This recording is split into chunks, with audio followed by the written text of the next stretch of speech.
வயசானதுனால மனுஷன் இப்படி ஆயிட்டாரா? இல்ல தாவேகாவுல போய் சேர்ந்து அந்த அணில்களோட உறவாடினதுனால இப்படி ஆயிட்டாரா? அப்படிங்கிறது ஒரு பெரிய கேள்விக்குறி தான்.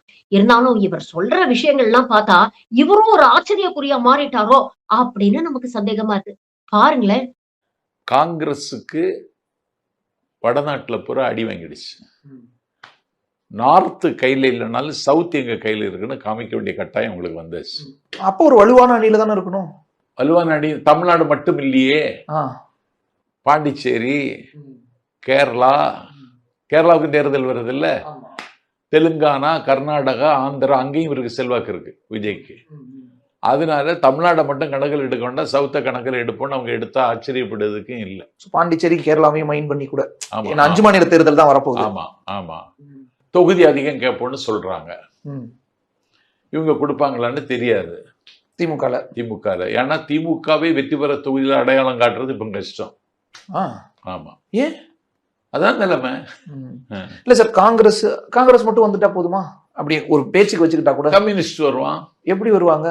ஏற்கனவே திமுக மேல கடும் கோபத்தில் இருக்காங்க. ஓகே, ஆமா, எதிர்வினை ஆற்றிக்கிட்டே இருக்காங்க. கூட்டணியில இருந்துட்டு எதிர்வினை ஆற்றுகிற கட்சி கம்யூனிஸ்ட் தான். அது இயல்பா எப்பயுமே செய்யக்கூடியது. ஆனா எல்லை தாண்டி விமர்சிக்கிறாங்க. கம்யூனிஸ்ட் வாய்ப்பு இருக்கு. விசிகா விட்டீங்க, விசிகாவும் வரலாம். ஆனா அதுல விசிகாவுக்கு என்ன பிரச்சனைன்னா, அவங்க இந்தியா கூட்டணியில இருக்காங்க. திமுக எல்லா தொகுதிகளிலும் இன்றைக்கு ஒரு அதிருப்தியை சம்பாதிச்சிருச்சு. யாருக்கு தான் அந்த பிளஸ் இருக்கு? இவங்களுக்கு ஒரு அதிருப்தினா ஒருத்தருக்கு பிளஸ் இருக்கணும்ல. அதுதான் விஜய். அப்ப அதிமுக தான் முடிஞ்சு போச்சு சாரி. கடைசி பொதுக்குழு. ஆமா, எடப்பாடி தலைமையில கூடுகிற கடைசி பொதுக்குழு இதுதான். அதுக்கப்புறம் அடுத்த பொதுக்குழுக்கு அவர் தலைவர் கிடையாது சார். என்ன சொல்லிட்டு இருக்காங்கன்னா ஆட்சியே அமைப்பும் இருக்காங்க. அப்படிதான் சொல்லுவாங்க. இன்னும் எப்படி அமைப்ப? நீ வெற்றி பெறுகிற தொகுதியை சொல்லு. எடப்பாடி மட்டும் இல்ல, அமித்ஷாவும் சொல்லிட்டு இருக்காரு. அதுதான் ஆபத்து உங்களுக்கு. திமுக கூட்டணியில் இருக்கிற கட்சிகள் வந்தாதான் உண்டு. இந்த பக்கம் பாமக, இவங்கெல்லாம் பாமக இருக்குமா தேர்தல் வரைக்கும்? சார் என்ன சார்? ஆமா, அப்படி இல்லைங்க. எங்க ஒரு சின்ன அமைப்பு வட மாவட்டத்துல மட்டும் இருக்கிற கட்சி இப்படி நிக்கிறாங்க. சோ இப்ப இதெல்லாம் மதிமுக சொல்லவே இல்லை சார்.